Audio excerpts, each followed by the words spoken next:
Amen.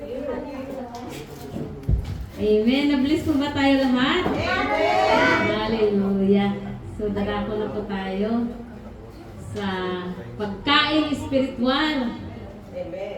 It's truly a great privilege kasi nag-attend ng anniversary sa third anniversary ng Litanya ang ating mabuting Pastor Raji at kasama ng ibang kapatiran natin, kaya wala sila tonight. Amen. So, binabati natin ang live, ang Win Litanya. Amen. Hallelujah. Happy third anniversary, Win Litanya. I believe at this moment ay nagsiselebrate sila. There is a service going on sa Win Litanya. Kasabay ng ating service. Kaya andun sila Pastora. Hallelujah. At saka mga kapatiran from Win Jerusalem, Win Ilat, and Win Haifa. Amen. So bago po tayo dadako sa ating word for tonight, connected po doon sa binasa natin kanina. Handa na po ba tayo? Mag-relax konti at mag-inhale and exhale. Hallelujah. Amen. So, bago po tayo mag-start, let me pray a short prayer. Hallelujah. Lord, we acknowledge you tonight. Thank you sa iyong presensya, Panginoon. Hallelujah. Napakabuti mo sa amin. Lord God, dahil ikaw ang Diyos, Lord, na kilala namin. Ikaw ang Diyos na pinaglilingkuran namin. Hallelujah. Ikaw ang Diyos na tapat sa amin, na tunay na nagmamahal sa amin, O God. Thank you, O God, Lord, na kahit minsan, Panginoon, Lord God, ay hindi po kami tapat sa iyo, ba't nanatili kang tapat sa amin. Thank you sa iyong grasya, Panginoon. Hallelujah. Sa buhay po namin. Hayaan mo na mangusap ang iyong salita, Panginoon, sa mga puso po namin sa oras na ito. Ihanda mo ang puso po namin. Anoint each one of us, O God. Anoint every word na lalabas sa aking bibig. Hallelujah. Holy Spirit, speak to us tonight. Hallelujah. Maraming salamat, Ama. Pinupurit, pinapasalamatan ka po namin. In Jesus' name, Amen. So, ang pinamagatan ko po ang ating message na give God your best worship. Hallelujah. Are we giving the best worship to God? Amen. So, pag-aralan. Kasi, nung sinabihan ako ni Pastor Raji na ako ang mag-preach kasi pupunta sila sa Litanya, sabi ko, Lord, ano ba yung gusto mo? Naalala niyo nung nag-devotion tayo, Book of Acts. Nag-iisip ako noon, marami na akong ideya, pero sabi ko, Lord, yung gusto ko yung galing talaga sa iyo. Then parang nag-share ako doon na hindi lahat ng worship, ng handog natin ay tinatanggap ng Panginoon. Sabi ko, Lord, hindi ko alam kung nag-agree sila sa akin. Kasi sabi ko kasi hindi lahat ng, kasi for me, yun ang alam ko. Hindi lahat ng handog ay tinatanggap ng Panginoon. Tapos parang hindi ko siya na-explain kung bakit. Sabi ko, Lord, I do believe there is some na may question bakit hindi mo tinatanggap lahat ng handog. So kaya dito nang galing yung aking preaching tonight. So sa binasa natin kanina ay about kay apat pa lang ang tao noon. Si Adan, si Eva, dinanganak siya, ang panganay ay si Cain, at pangalawa si Abel. So apat pa lang sila ang tao sa mundo after the creation. At ito nga, balikan natin sa Garden of Eden na nagkasala, di ba? Si Adan at saka si Eva dahil sa pagkain nila ng puno ng mabuti at masama. And then pinaalis sila sa Garden of Eden, right? Pinalabas sila dahil nga nagkasala sila, natukso ng ahas. And then ito nga ay may dalawa na silang anak. Ang Cain ay kasi ang mga pangalan nila talaga kahulugan in Hebrew. Amen. Ang kahulugan ng pangalan ni Cain dahil doon sa binasa natin, dahil sabi ni Eva na binigyan ako ng Diyos ng batang lalaki. So ang kahulugan ng pangalan niya acquired or natanggap ko galing sa Panginoon or position si Cain. And then pagkatapos noon, nanganak ulit siya. Ang bilis nanganak ulit siya at pinangalanan niyang Abel. So ang kahulugan naman ng pangalang Abel ay breath. It's a breath or vapor. Sabi ko, alam ba ni Eve yung mangyari? Kasi parang it's a breath, parang isang hininga lang si Abel. So dito nag-umpisa na dito pa lang sa chapter 4 ng Genesis, nag-umpisa yung worship. Ang handog. Bakit wala pa man noon ng Old Testament, New Testament, wala, pero alam nila na they need to worship, they need to offer to the Lord. Amen? Si Cain at si Abel. Pero may problema. May problema dahil no time na naghandog sila sa Panginoon, ay parang pareho lang din na naghandog. Ano siguro mga pugi din. Nasa teenager sila noon. Pareho silang magkapatid, of course. So, but there is something wrong sa kanilang handog. Ang handog ni Abel ay kinalugdan ng Diyos. Di natin alam kung paano.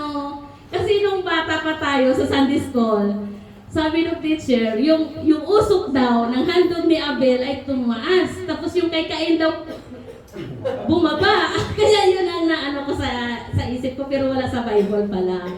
Pero yun na nga, hindi tinanggap ni Yahweh ang handog ni Cain. At ang handog ni Abel, ang kanyang tinanggap. So, kaya yun ang explanation ko na bakit sinabi ko doon sa devotion na hindi lahat ng handog ay tinatanggap ng Panginoon. Do you agree with that now? Yes. Kasi God deserve the best. Hindi siya tumatanggap ng pipitsugin. Hindi siya tumatanggap ng cheap. He deserve the best from us. Kaya pinamagatan ko itong give God your best worship. Para maging pareho tayo kay Abel. Nakatanggap-tanggap ang ating mga handog. Ang handog ay hindi lang yung kung ano yung dala-dala ng kamay natin.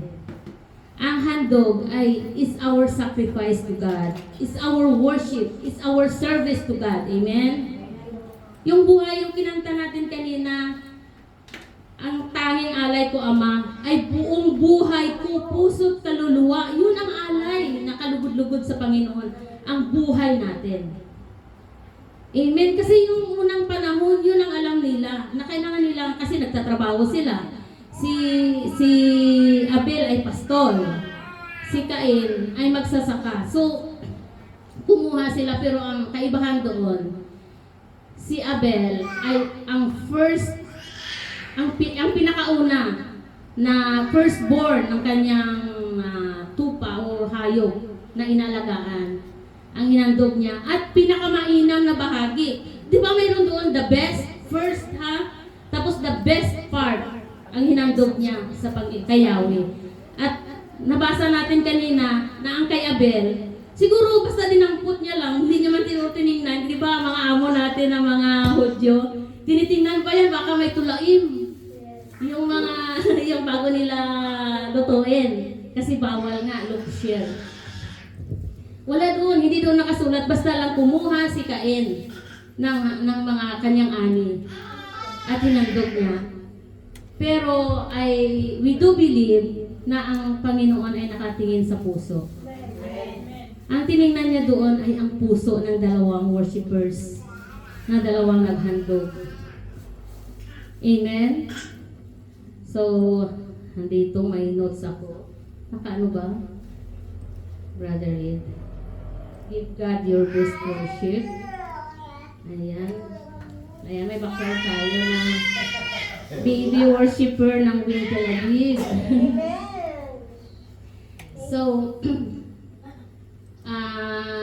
siguro nung, 'di ba, si Abel na namatay talaga siya ng bata pa. Si Cain, kasi siya ang firstborn, the first man, the first man who was born by flesh, 'di ba? The first man who commit murder. At pinatay niya yung kanyang kapatid dahil sa inggit. Dahil nga sa handog, dahil sa worship. Amen. And then si Abel, the first person who ever died, the first person who died in the Bible. At nung time na yon, napakabata pa ni Abel kasi si Adam ay nabuhay siya ng 900 plus years. So itong by that time na pinatay si Abel, napakabata niya.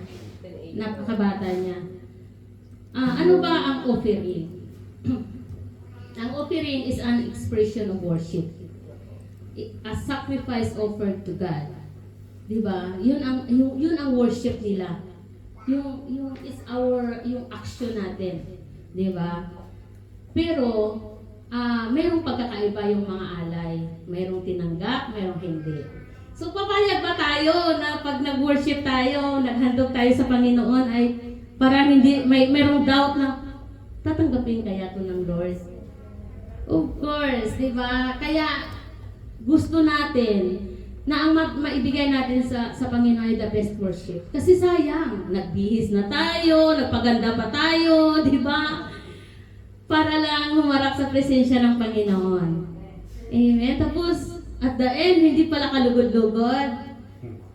Alam nyo, yung mga yung mga handog na hindi katanggap-tanggap sa Panginoon, sinong kumukuha? Si Satan. Diba? Sayang. We will not allow him to grab what belongs to God, diba? Na mga handog natin. Kaya nga, pag-aralan natin kung paano, ano ba yung karakter ng God na anong worship yung gusto niya na maihandog natin. Amen? So, may points po ako dito. 1, true worship requires faith. Amen? May pananampalataya. Di ba si Abel meron, sabi niya dito si Abel ay naghandog ng may pananampalataya at ibinigay ang pinakamataba. Oh, di ba? The best part. Unang bunga, samantalang si Cain ay nagbigay lamang ng bahagi ng kanyang ani. Kumbaga, parang walang effort, walang ka-effort. Basta lang may maihandog, okay na. Sometimes tayo kaya ganun din. Okay na to. Mayroon ba sa tayo, sometimes sa puso natin na yung gusto natin na maibigay sa Lord yung pinaka-the best. Ayaw lang natin na yung okay na to. Okay na to siguro. Parang ganun pa tayo sometimes, no? Pero I want each one of us tonight na mag-learn na ang Lord, He deserves the best. Na mawala sa ating, mawala sa mindset natin yung okay na. Na i-make sure natin na, Lord, gusto kong maibigay sa iyo yung the best ko. The best sa time ko, the best sa anong meron ako, sa buhay ko. Kaya nga buong buhay, buong puso, buong kaluluwa ko, sabi niya, na ang handog, di ba, sa iyo, Ama. Amen? Yung pinakamaina, meron tayo. Amen? At dito din sa Hebrew 11 verse 4, basahin po natin lahat para mag-isip niyo. Amen. Dahil sa pananampalataya sa Diyos, si Abel ay nag-aral ng mas magandang handog sa itinhandog ni Cain. Kaya naman si Abel ay nilalang at ulit ang napagalaki ng Diyos sa kanyang handog. Kahit patay na siya, sasasalat siya sa pagitan ng kanyang pananampalataya sa Diyos. O ayun. Kahit patay na si Abel, nagsasalita pa rin yung kanyang pananampalataya kasi pinag-aaralan natin. O di ba nabanggit pa siya sa Book of Hebrews. O di ba sa New Testament, parang pinangangaral pa rin. Kaya nga kahit na pinakaluma na book sa Old Testament, di ba? Pinag-aralan pa na kasi maka-learn pa tayo kasi ito yung unang worship na naganap. Diba? Na hindi natin sabihin na, uy, baka ano lang yan. Diba? Nung una pa man, 4 pa lang sila, tinuruan na silang kung paano mag-worship. O diba? Ilang years na yun hanggang sa henerasyon natin. Dapat ngayon sa henerasyon natin talagang, kasi ang dami na nating natutunan. Amen? Nagbabasa na tayo ng Word of God. At dito sa Hebrews, dahil sa tapos na nabasa ko na ito, ang hindi pagtanggap ng Diyos sa alay ni Cain ay hindi lamang dahil sa uri ng ani, kundi sa kanyang puso. Ang Panginoon kasi, He looks at the heart. Hindi siya nakatingin sa panlabas kasi sometimes yung deceiving ang panlabas, amen? Pero ang Panginoon nakatingin siya lagi sa ating puso. Kaya yung puso dapat ang panatilihin nating maganda, pugi. Yung puso natin. Di ba? Much more na inaalagaan natin na maging maganda tayo panlabas, ganun din. Mas sobra pa kaganda ang ating mga puso. Amen? 2, worship God with a sincere heart. Di ba? Dapat sincere, seryoso. May kaseryosohan, hindi lang wither. Pag may mood, pagka nasa mood ako, di ba?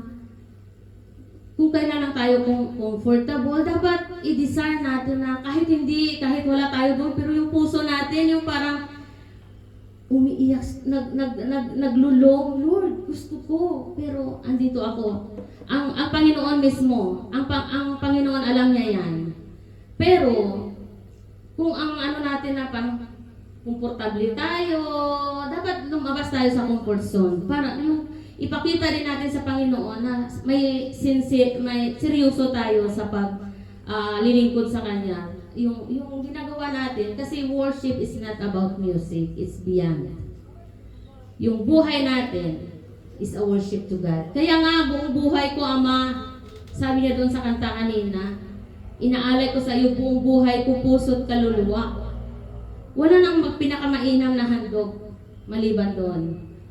Kaya, giving God your best, not your leftover. Hindi tira-tira, dapat. Pag nag-worship tayo, nag-serve tayo sa Lord, nagbigay, naghandog tayo sa Panginoon, yung best talaga, hindi tira-tira. Amen? Sinabi dito sa Deuteronomy 17 verse 1, huwag kayong maghahandog ng baka o tupang, sapagkat suklam-suklam iyon kay Yahweh na inyong Diyos. Clear? Diba? Huwag tayo daw maghandog ng tupang may kapintasan o kapansanan. Anong ibig sabihin? Hindi yun katanggap-tanggap sa Kanya. So paano natin i-relate yan sa buhay natin? Ngayon, sa ating pag-ahandog. O diba, yung dapat talaga the best. Yung kahit na yung pag-prepare nyo sa inyong, yung excitement sa puso na, uy, mag-worship, yung mayroong joy, mayroong excitement. It's a worship to God. Amen. Nakikita niya kasi yung puso natin na may kagalakan, excited na mag-worship, to be with the brethren, ang fellowship natin. Importante ito. Or baka naman ay yung isang araw lang para sa Lord, 2 hours lang yung service natin, di ba? Tapos the whole week para na sa atin. Tapos unfair naman sa Lord na sa buong linggo, 2 oras na tayong mag-worship. Dapat ma-break yung cycle na yan sa atin. Every day, every hour is a worship to God kasi everything we do that glorifies God is our worship. Hindi lang dito sa loob ng church. This is not enough. Itong worship natin dito. Dapat araw-araw. Amen? At sa 3, worship is a lifestyle. Ito na yung sinasabi ko. Be aware of His presence in you. the Holy Spirit. Dapat maging aware tayo. Basahin po natin 1 Corinthians 10:31. Kaya kung kayo'y kumakain, umiinom, o ano man ang ginagawa niyo, gawin niyo ang lahat sa ikakataran ng Diyos. Amen. Ito na nga yung sinasabi ko, na lahat, kahit umiinom lang tayo kumakain, it's our worship to God. Kasi bakit? Kasi yung puso, dito sa puso, kahit kumakain ka, kasi nalulugod ang Panginoon sa puso natin. Ano man, kahit nag-spunja ka dyan, nagbibiyahe ka, mayroong galak, andyan yung presensya ng Lord, natutuwa siya sa atin. Ano, kahit bawat kimbot natin dyan, is our worship to God. Amen? Diba, ang lahat ng ginagawa natin sa ikararangal ng Panginoon ay ating worship. At sinabi pa dito sa Romans 12:1, ang tunay na pagsamba ay ang pag-aalay ng ating mga katawan bilang isang buhay na hain, banal at kalugod-lugod sa Diyos. O diba, iaalay na natin itong ating buhay kasi nilinis na ito minsan pa ng banal na dugo ng ating Panginoong Jesus. Nilinis niya na ito, kaya diba kalugod-lugod ang ating mga buhay. Wala na yung mga kasalanan natin noon. At nagkakasala pa rin tayo, pero the Holy Spirit leads us to repent. Amen? Lagi tayo, pag nakukonvict tayo, ay nagre-repent tayo. Amen? Ang bilis lang natin. Baka magulat kayo, tapos na tayo. Hallelujah! O, dito na tayo sa ano. Pero ano ulit ako mamaya. Makinig kayo at magtanong ako. Para mapahaba naman to. 4. Worship God in spirit. Amen? Have deeper and intimate relationship with God.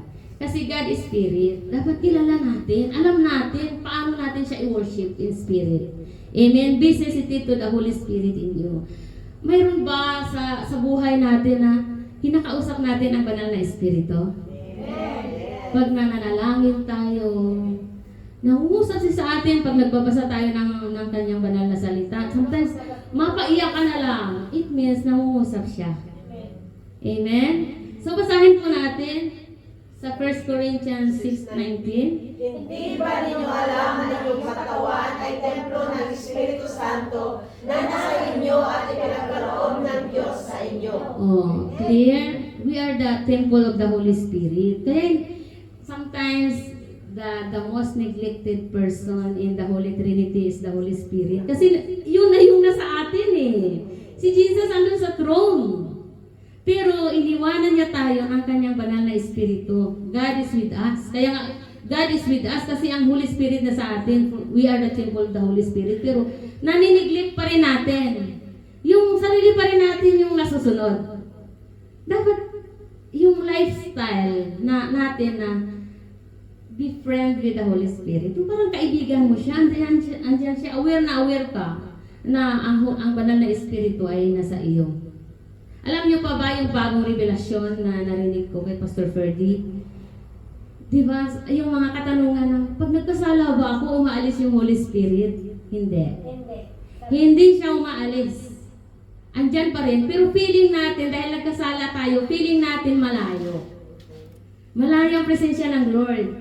Hindi siya umaalis kasi pag once nagkasala tayo, ang nagkasala ay ang ating katawan. Hindi ang Holy Spirit. Ang Holy Spirit natili siyang banal. Kaya nga, kinukonvict niya tayo pag nagkasala tayo eh. Kasi ayaw niya na manirahan sa maruming templo. Ang katawan natin ang nagkakasala kasi andito pa tayo sa mundo. Pero, ang gawain ng Holy Spirit ay minimaintain niya ang kanyang temple na maging malinis. Kaya nga mayroong conviction, amen? Nagre-repent tayo lagi. Nararamdaman na natin tuwing nagkakasala tayo, amen?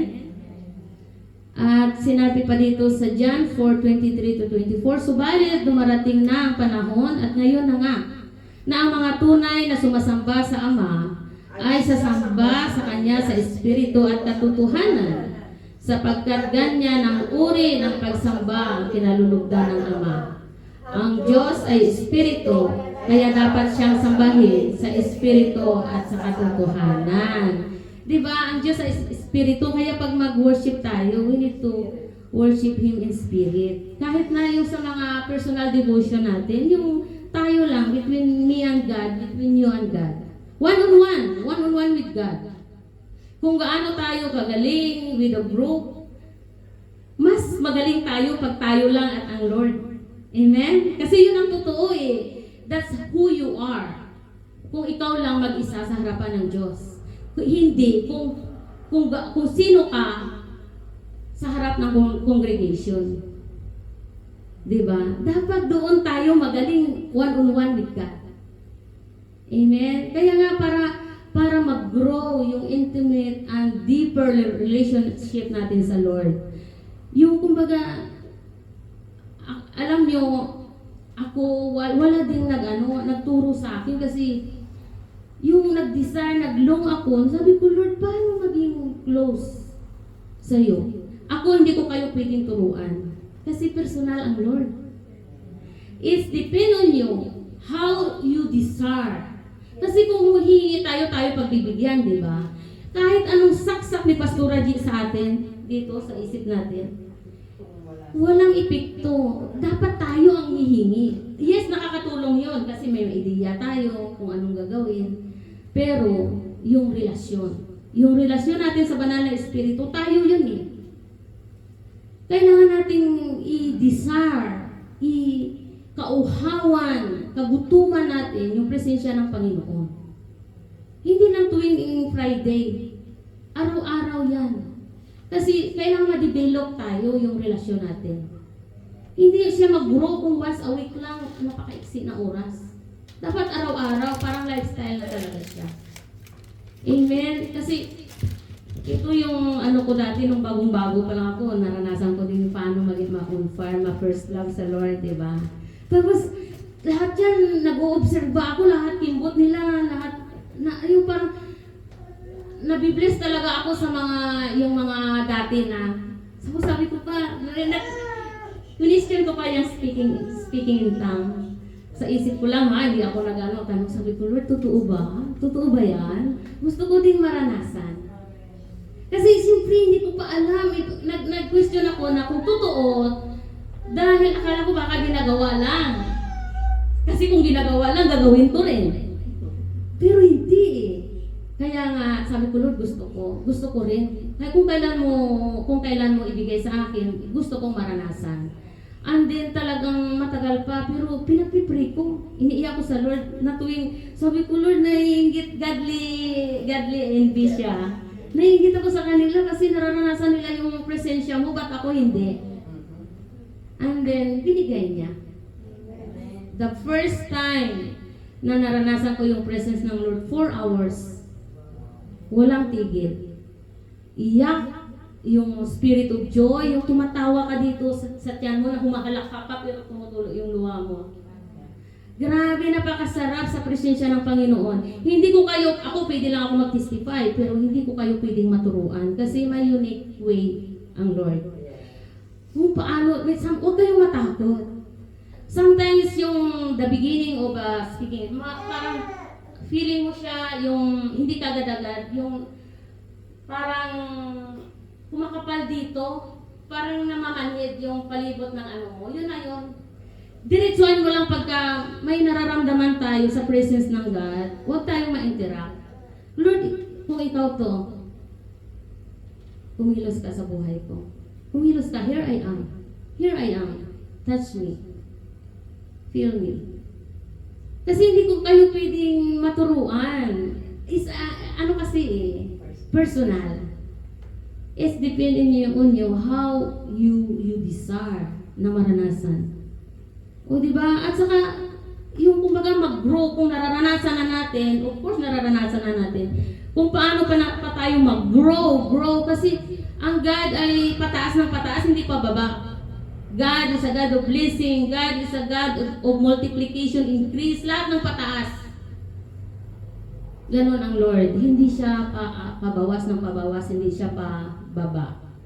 Amen? At dito, dito sa buhay ng yung ating characters, na gusto ko lang sa inyo na God deserve the best. Kasi huwag natin hayaan na hindi masaya. Kumbaga, huwag natin hayaan na masayang. Hindi naman tayo sabihin ng Lord na, "Uy, hindi ko tinanggap ha. Hindi ko tinanggap yung handog mo." Hindi. Pero, alam natin yun. Kung naibigay ba natin yung the best sa Lord. The moment na naibigay natin na with joy, ng buong puso, buong kaluluwa natin, alam natin na tinanggap yun ng Lord. Kasi ang Holy Spirit ang mag-bear witness. Mayroong joy. Pero sometimes ma-feel natin na parang hindi ako satisfied doon na. So, anong lesson doon? Give God your best next time.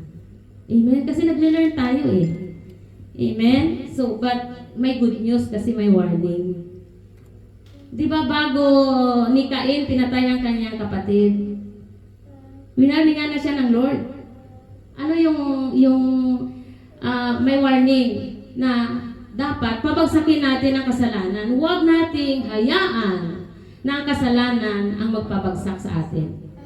Kasi dito may warning na ang Panginoon eh. Dito sa Genesis 4 verse 7, sabi niya dito, sabi ni Yahweh kay Cain, "Kung mabuti ang ginawa mo, dapat kang magsaya. Kung masama naman, ang kasalanan ay tulad ng mabangis na hayop na laging nag-aabang upang lapain ka.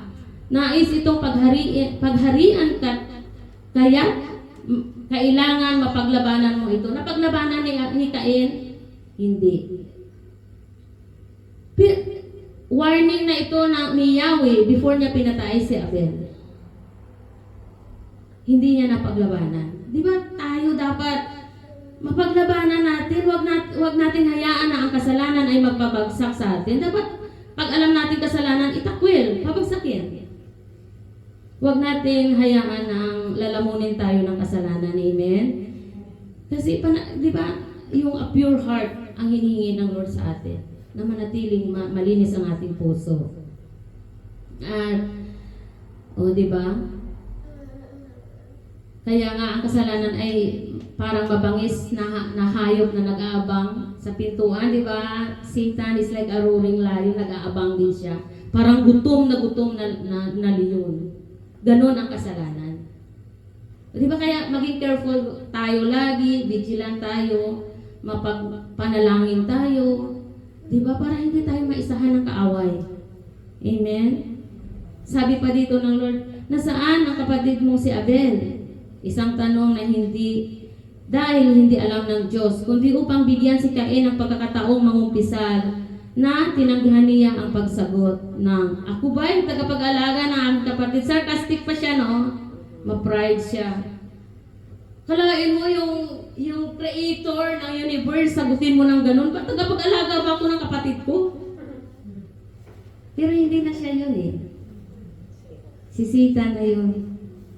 O, diba? Pero andun pa rin yung to make it short, andun pa rin yung grasya ng Diyos dahil dapat pagbayaran niya yung kasalanan. Grabe, pinatay niya yung kanyang kapatid. Pero hindi pa rin siya hinayaan ni Yahweh na hindi siya pinatay or something. Bagkus binalaan pa nga na nung natakot si Cain na baka patayin siya kasi pinatay niya yung kapatid niya, sabi ng Lord, "Hindi, lagyan kita ng tanda na kung sino mang magpapatay sa iyo ay magbabayad ng 7 beses. Sino bang papatay, di ba, na grabe yung kabayaran. Yun, andun pa rin yung grasya ng Diyos. At yung naglagalag siya, di ba, ganun si Satan. Naglagalag siya, di ba? Si Satan, di ba, tinanong siya, "Saan ka ba?" Ano-ano lang ako paikot-ikot. Nagit po nyo? Kasi sinabi dito sa Hug 1 verse 7, tinanong ni Yahweh si Satanas, "Ano bang pinagkakaabalahan mo ngayon? Nagpabalik-balik ako sa lahat ng sulok ng daigdig," sagot ni Satanas. Di ba si Cain dito, nung kinurse siya ni Yahweh, ay naglagalag siya, naging wanderer siya. O di ba, same as Satan. Amen. Pero we are not wanderer in this world. Amen. We belong to a family of God. Amen. Hindi tayo lagalag, hindi tayo wanderer. Dati yun, pero hindi na ngayon. Amen.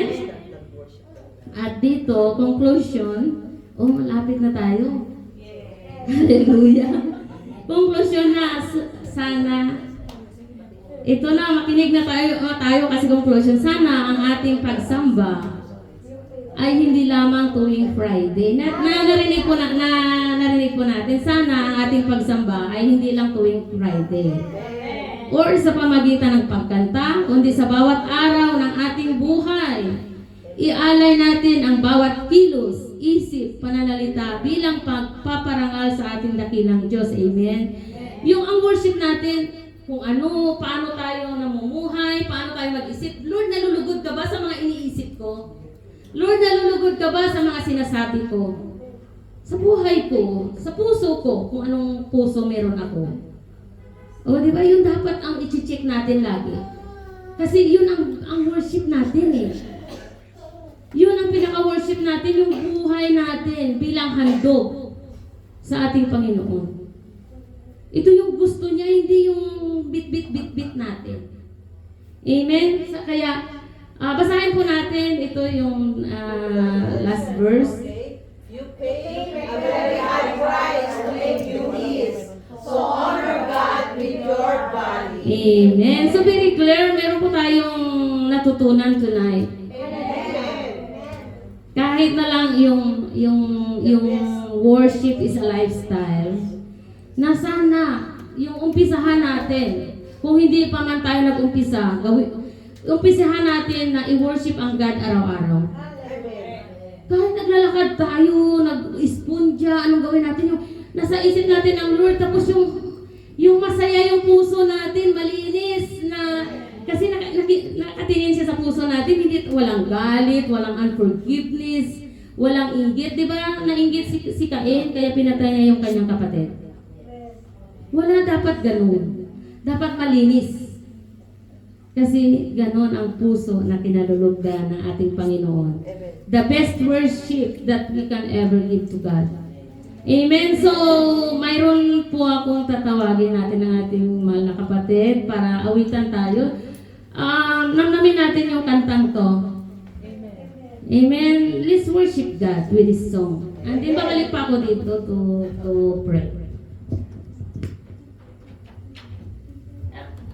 Tayo po tayo lahat. Let's start, everybody. Let's worship the Lord. When the music fades, all is stripped away, and I simply come, longing just to bring something that I would, that would bless your heart. I bring you more than a song, for a song in itself is not what you have required. You search much deeper, you search much deeper within, through the way things appear. You look into my heart. I'm coming back. I'm coming back to the heart of worship. It's all about you. It's all about you, Jesus. I'm sorry, Lord, for the things I made. It's all about you. It's all about you,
King of endless world, no one could express how much you deserve.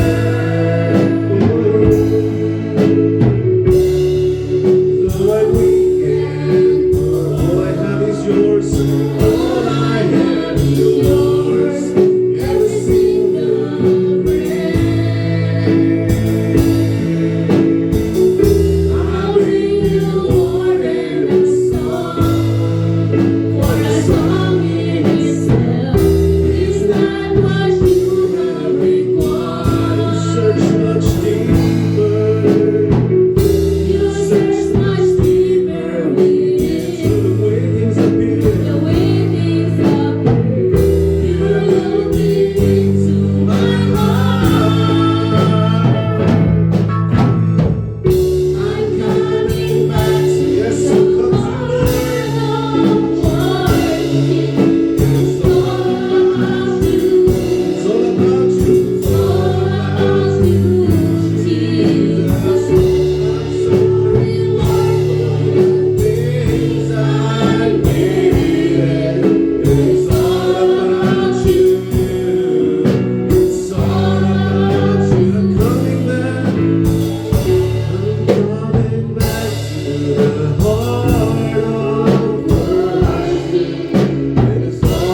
about you.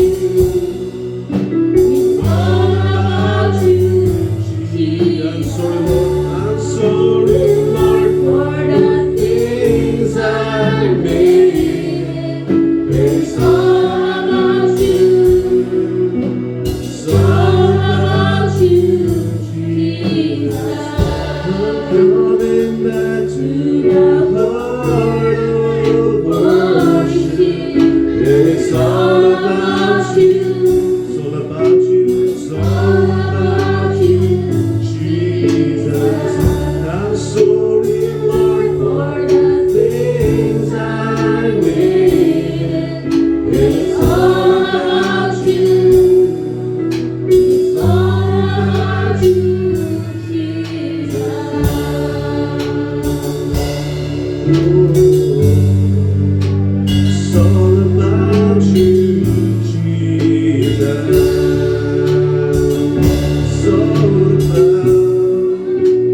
all about you, Jesus. It's all about you,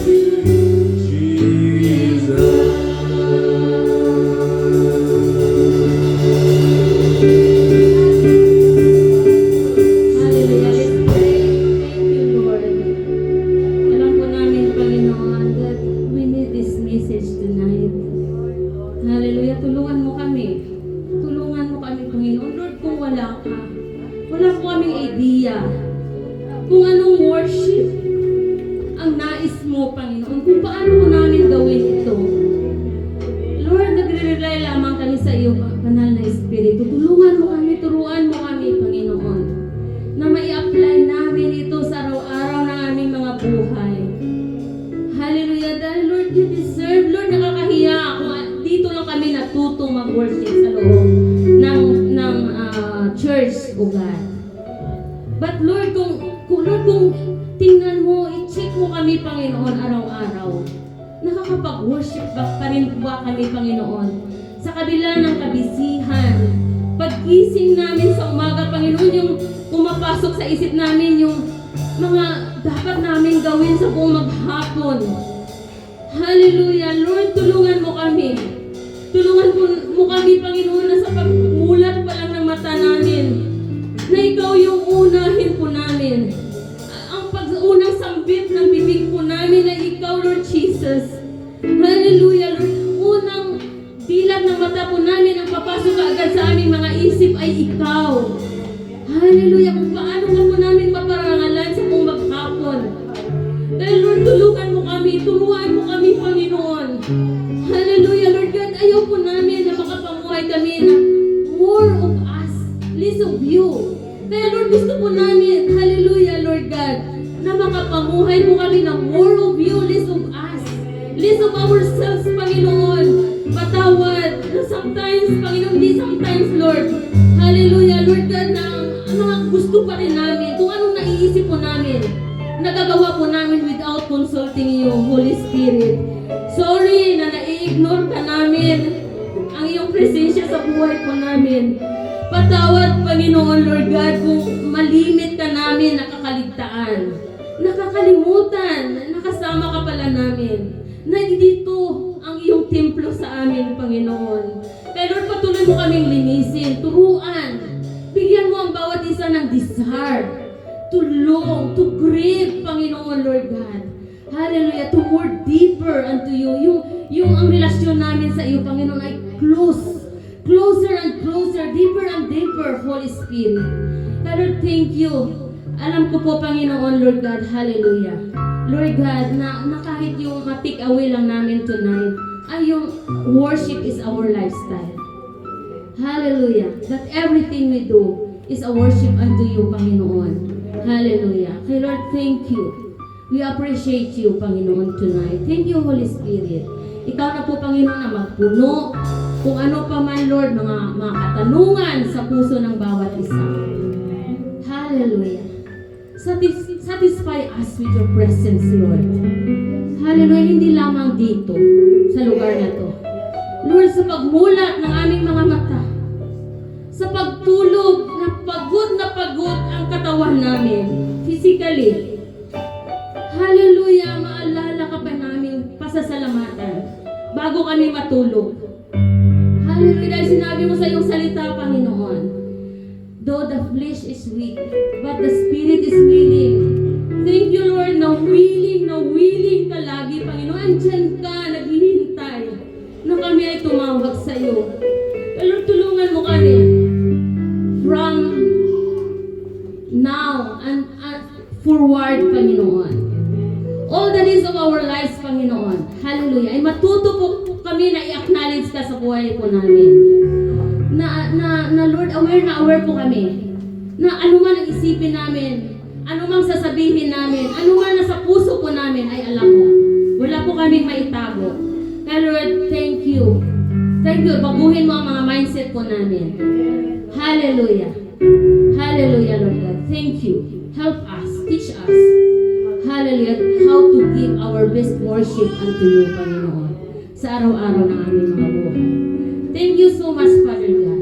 Glory to your name. Ang pinakamataas na papurit pagsamba